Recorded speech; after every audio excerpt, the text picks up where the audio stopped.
এখন কিয়াম রমাদান, তারাবি, তাহাজ্জুদ, এক বিশাল বিভ্রাট আমাদের মধ্যে তৈরি হয়েছে। এর রাকাত নিয়ে বিভ্রাট তৈরি হয়েছে।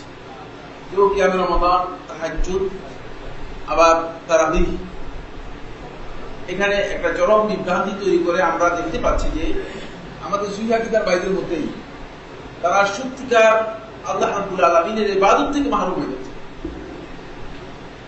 মানে এরপরে লোকেরা সালাত করতেছে, এখন সে সালাত থেকে বেরিয়ে আসতে পারতেছে না, বলতেছে বলে ভাই আমি তো আটকা পড়ে আছি সালাতের মধ্যে।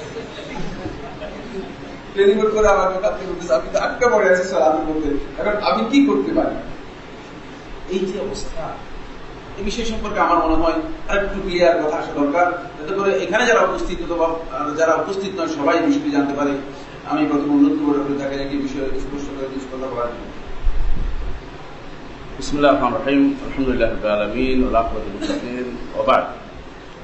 আসলে এই মাসআলাটি একটি এমন মাসআলা যে মাসআলাতে ইখতিলাফ না হওয়াটা উচিত ছিল। নফল সালাত নিয়ে এত ইখতিলাফ হইয়া উম্মতের মধ্যে ইখতিলাফ হয়ে যাওয়া, এটা একবারে নাজায়েজ কাজ হয়েছে। আমি যতটুকু মনে করি, আমি দেখেছি মাশায়েখরা আমাদের কখনো এই নিয়ে ইখতিলাফ করেন নাই। আমাদের মাশায়েখরা কেউ 10 রাকাত পড়ে চলে যাচ্ছে তার প্রয়োজনে, আবার কেউ কুহুর করতেছে, এরকম আছে। দুই ধরনের মানুষ ছিলেন আমাদের মাশায়েখদের মধ্যে। বেশিরভাগই কিন্তু কুহুর সালাত করেছেন ইমামের সাথে, ইমাম যতক্ষণ করে ততক্ষণ করেছেন। এখানে মাশায়েখদের মধ্যে তাদের মধ্যে ইজতিহাদ কাজ করেছে। বিষয়টি নিয়ে আমি একটা আর্টিকেল লিখেছি islamhouse.com এ, www.islamhouse.com এ। সেখানে তারাবির রাকাত সংখ্যা একটি তাত্ত্বিক পর্যালোচনা অথবা তাত্ত্বিক বিশ্লেষণ এই নামে আপনারা এটা নামিয়ে নিতে পারেন এবং করতে পারেন। পুরোপুরি জিনিসটা আমি আলোচনা করেছি, বিশেষ করে মাশায়েখদের আগের এবং পরে হাদিসগুলো নিয়ে এসে আলোচনা করেছি। যদি কেউ মনে করেন, এটার ভিতরে আমার প্রশ্নের মধ্যে অনেক সময় এটা আসছে, আমি দেখেছি, এখন উল্টে দেখলাম। বিষয়টা হচ্ছে একেবারে একটি নির্ভেজাল একটা নফল সালাত, কোনো সন্দেহ নাই, এটা কোনো ফরজ না, ওয়াজিব না। রাসূলুল্লাহ সাল্লাল্লাহু আলাইহি ওয়াসাল্লাম সাননি ফরজ ওয়াজিব করতে। আমরা এটার জন্য নফল একটা কাজ নিয়ে যদি নতুন মধ্যে বাগাবাগি করে ফেলি, এটা দুঃখজনক হবে। আর কি হচ্ছে, রাসূলুল্লাহ সাল্লাল্লাহু আলাইহি ওয়াসাল্লামের মৌলিক নির্দেশনা ছিল কিন্তু একটা যখন কাউলি এবং ফেইলি আমল হয়, এর মধ্যে নির্দেশনা কাউলি জিনিসটা উম্মতের জন্য বেশি প্রযোজ্য হয়, এটা সবাই স্বীকার করে নিয়েছেন। এখন যেখানে রাসূলুল্লাহ সাল্লাল্লাহু আলাইহি ওয়াসাল্লাম বলেছেন সালাতুল লাইলি মাসনা ওয়া মাসনা, রাতের সালাত মাসনা ওয়া মাসনা, দুই রাকাত করে। ফাইজা খাশিয়া আহাদুকুমুল সুবহা ফালিয়ুতির ইস্তিরাকা, যখন তোমাদের কেউ সুবহের ভয় করে তখন এক রাকাত দিয়ে বিতির আদায় করে নেয়। এর দ্বারা বোঝা গেল রাসূলুল্লাহ সাল্লাল্লাহু আলাইহি ওয়াসাল্লাম এটি নির্ধারণ করে দেননি। সালফে সালেহিনের বহু মানুষ ছিলেন যারা তাহাজ্জুদ, তারাবি, কিয়ামুল লাইল একই জিনিস, কোনো পার্থক্য নাই, কিন্তু যেটাই নাম দেন না কেন, এরা অনেক বেশি পড়েছেন, কম পড়েছেন প্রমাণিত হয়নি। এরা কেউ বেদাত করেছেন এটা কেউ বলেন নাই। এটা এই জন্য ইমাম আব্দুল হাই লাখনবী রাহমাতুল্লাহ আলাইহি একটা গ্রন্থ লিখেছেন, ইকামাতুল হুজ্জা আলা আন্না ইকসার মিনাত তাআব্বুদ লাইসা বিদআহ। বইটা খুব ভালো, আপনারা সবাই পড়ে দেখেন। সালফে সালেহিনের মধ্যে সাহাবা, তাবেঈন, আইম্মা মুজতাহিদিন মধ্যে তারা রাতের বেলায় কত সালাত আদায় করেছেন। এটা তাদের জন্য একটা আনন্দের বিষয় ছিল। যে ব্যক্তি বেশি সালাত আদায় করে, রাকাত সংখ্যা গুনবেন না, আপনি কতক্ষণ পড়ছেন 20ও করেন না, 10ও গুনবেন না। আপনার উদ্দেশ্য হওয়া উচিত যে আমি আল্লাহ তাআলার সন্তুষ্টি বিধান করবো, সুন্দর করে পড়বো, কত সুন্দর করে পড়ছি। কোয়ালিটিতে আপনার উদ্দেশ্য থাকা উচিত, কোয়ান্টিটি নয়, কোয়ালিটি, কত সুন্দর করে পড়তে পারছি।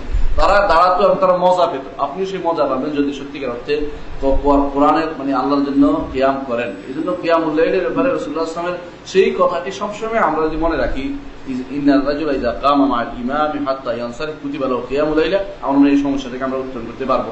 কিন্তু এর বাইরে যত রকমের দলিল, আমি একটা আনবো, উনি একটা আনবো, দলিল পাল্টাপাল্টি চলতেই থাকবে, কিন্তু মাঝখান থেকে আমাদের একটা জিনিস ক্ষতি হয়ে যাবে, হলো সালাতুল লাইলের পড়া হবে না, এরপর আগে মনে দিতে হবে। এর আগে আমরা চিন্তা ভাবনা করতে হবে যেমন সালাতুল লাইলের জন্য পড়ি প্রত্যেকে, এবং মন দিয়ে পড়ি প্রয়োজনে। আপনি যদি মনে করেন যে আপনাদের বিশ্বাসই হচ্ছে যে আমি 11 বেশি পড়বেন, আপনি বাধা দিন, 11 পড়েন না, আপনি 10 পড়ে, এক ভিত্তির পরে 11 করে বেন, কোনো আপত্তি নেই। কিন্তু আপনি মনে রাখেন একটা জিনিস, যে আরেকজন যে পড়ছে এটাকে কেউ বেদাত বলেনি, আমি দেখিনি। পূর্বতন কোনো আলেম বেদাত বলেনি। আধুনিক কোনো মানুষ যদি বেদাত বলে থাকেন, তিনি একটি বেদাত কাজ করেছেন, বলতে হবে, কারণ আগে কেউ এটা করেন নাই। এবারে আমার বক্তব্য এটাই।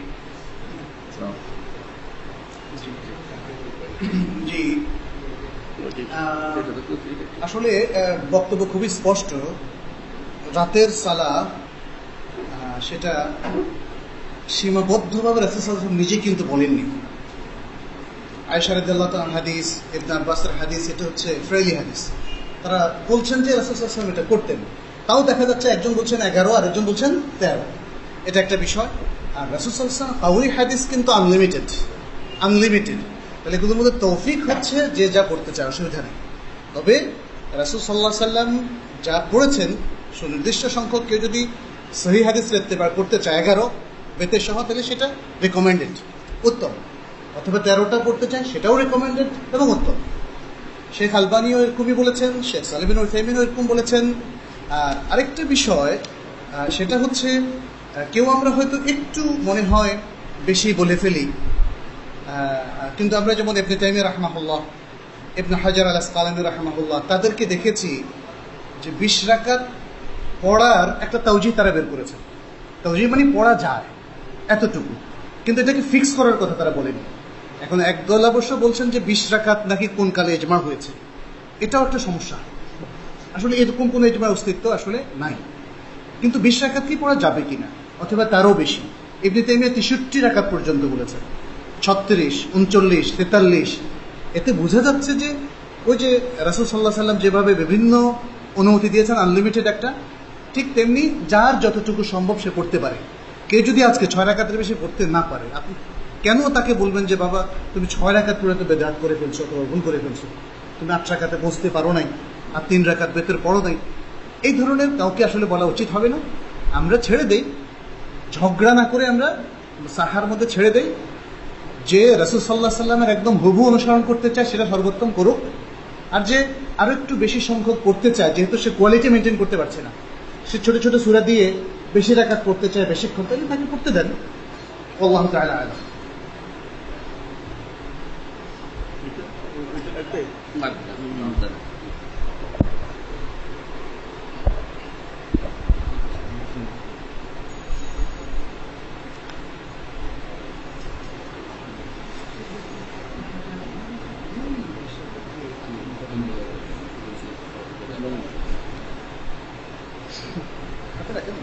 আচ্ছা, হাতেই রাখতে পারো। সম্মানিত উপস্থিতি, আসলে গুরুত্বপূর্ণ বিষয় আমাদের সামনে ইতিমধ্যে দুজন শেখ আলোচনা করেছেন। আমি এই কথাই বলতে চাই, আসলে নফল সালাত নিয়ে যে বিতর্ক তৈরি হয়েছে আমাদের মাঝে, মানে এই বিতর্কের মাধ্যমে আমরা উম্মার মধ্যে বড় ধরনের ইখতিলাফ, বিভেদ এবং বিরোধ তৈরি করেছি। ফলে কিছু এক্সট্রিম গ্রুপ তৈরি হয়েছে। এমনকি আমরা লক্ষ্য করেছি যে 8 রাকাত পড়ার পরে মসজিদে হইচই করতেছেন এবং মনে করতেছেন যে তিনি লোকেরা বেদাত করতেছেন। অবশ্য আমার শেখ বলেছেন যে কেউ বেদাত বলে নাই, না, বেদাত বলেছেন শেখ আলবানী রহমতুল্লাহ, বেদাতই বলেছেন। যাই হোক, আলা কুল্লি হাল, এটা শেখ রহমতুল্লাহর ইজতিহাদ, আমরা তার ইজতিহাদকে সম্মান করি। তিনি বেদাত বলেছেন 8 রাকাতের বেশি পড়াটাকে। কিন্তু তার আগে আসলে মুহাক্কিক আলেমদের মধ্যে কেউ বেদাত বলেছেন আমার জানা নেই। তাই আপনারা আমাদের যে মুযাক্কিরাটা রয়েছে, নোটটা রয়েছে, নোটের 12 পৃষ্ঠায় দেখতে পাবেন। এখানে শাইখুল ইসলাম ইবনে তাইমিয়া রাহমাতুল্লাহ বক্তব্যটি আমরা সরাসরি পুরা বক্তব্যটা কোট করেছি, যাতে বুঝতে পারেন। লাহু আন ইউসাল্লিহা 20 রাকাত, মানে তার জন্য 20 রাকাত পড়া জায়েজ রয়েছে। কামা হুয়াল মাশহুর ফি মাযহাবি আহমদ ওয়া শাফিঈ, যেমন আহমদ এবং শাফিঈর মাযহাব। ওয়া লাহু আন ইউসাল্লিহা 36, তার জন্য জায়েজ রয়েছে 36 রাকাত পড়া। কামা হুয়া মাযহাবু মালিক, যেমন মাযহাবে মালিক। ওয়ালাহু আন ইউসাল্লিয়া 11 ওয়া 13 রাকাত, তার জন্য জায়েজ রয়েছে 11 রাকাত অথবা 13 রাকাত পড়তে। ওয়া কুল্লুহু হাসান, সবটাই ভালো, সবটাই উত্তম। শাইখুল ইসলাম ইবনে তাইমিয়া রাহমাতুল্লাহ বক্তব্য তাহকিকটা শুনেন। ফায়াকুনু তাকসিরু রাকাতি আও তাকলিলুহা বিহাসাবি তুলিল কিয়ামি ওয়া কসরিহি, যেটা আলোচনা করেছেন যে আপনি যদি লম্বা করেন তাহলে আপনার রাকাত কমে আসবে, আর যদি আপনি মনে করেন লম্বা করতে পারতেছি না, আমি দাঁড়াতে পারি না বেশিক্ষণ, তাহলে আপনার রাকাত কি হবে, কিছুটা বাড়বে। ওয়াকাল, এবং কেউ বলেছেন এভাবে যে আল আফদাল, উত্তম হচ্ছে ইয়াখতালিফু বিইখতিলাফিল মুসাল্লিন, মুসাল্লিদের অবস্থার উপর নির্ভর করে বিরোধ হতে পারে, তারতম্য হতে পারে। যেমন ফাইন কানা ফীহি ইহতিমাল বি10 রাকাত ওয়া 3 বাদাহা, যদি মুসল্লিদের অবস্থা এমন হয় যে 13 রাকাত বা 11 রাকাতের বেশি পড়তে পারবে না, সব বুড়া বুড়া মুসল্লি, এবং অনেকক্ষণ দাঁড়াতে পারবে না, মনে করেন 4 ঘন্টা দাঁড়াতে পারবে না, এমন হয়, তাহলে এটাই হবে উত্তম তাদের জন্য। কামা কানা নবী সাল্লাল্লাহু আলাইহি ওয়াসাল্লাম ইউসাল্লি লিনাফসিহি ফি রমাদান ওয়া গায়রিহি, যেমন নবী সাল্লাল্লাহু আলাইহি ওয়াসাল্লাম রমাদান ছাড়া অন্য সময় পড়তেন সব সময়। ফাহুয়াল আফদাল, এটাই তখন উত্তম হবে।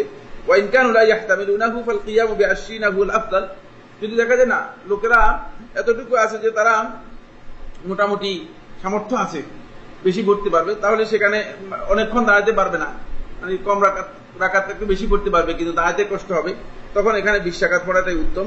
ওয়াহুয়াল্লাযী ইয়া'মালু বিহি আকসারুল মুসলিমিন, এটাই অধিকাংশ মুসলমানরা যেটি করে যাচ্ছে বা করছে। ফাইন্নাহু ওয়াসাতুন, এটা হলো মাঝামাঝি, বাইনাল 10 ওয়াল 40 এবং 40-এর মাঝামাঝি। ওয়া ইন কামা বি 40 আও গায়রিহা, যদি 40 রাকাত অথবা এর চেয়ে বেশি পড়ে জায়েজ রয়েছে। ওয়ালা ইউকরাহু শাইউম মিন যালিকা, এর কোনটাই মাকরুহ নয়, কারণ নফল নামাজ মাকরুহ হওয়ার কোনো সুযোগ নেই। ওয়ামান দান্না, এটা হলো মূল কথা, ওয়ামান দান্না, যে এই ধারণা করলো আন্না কিয়াম রমাদান ফিহি আদাদুল মুআক্কাদ, যে তারাবিহের সালাতের জন্য নির্দিষ্ট রাকাত নির্ধারিত রয়েছে, লা ইউজাদু ফিহি ওয়া লা ইউনকাসু মিনহু, এর থেকে বৃদ্ধিও করা যাবে না, কমানোও যাবে না, ফাকাদ আখতা, সে ভুল করেছে, সে আসলে বুঝে নেই। এলো শেখুল ইসলাম ইবনে তাইমিয়া রাহমাতুল্লাহ বক্তব্য। আমরা বিষয়টি আপনাদের দৃষ্টি আকর্ষণ করলাম, এ নিয়ে বাড়াবাড়ি না করাটাই হচ্ছে উত্তম। সুতরাং আমরা চেষ্টা করব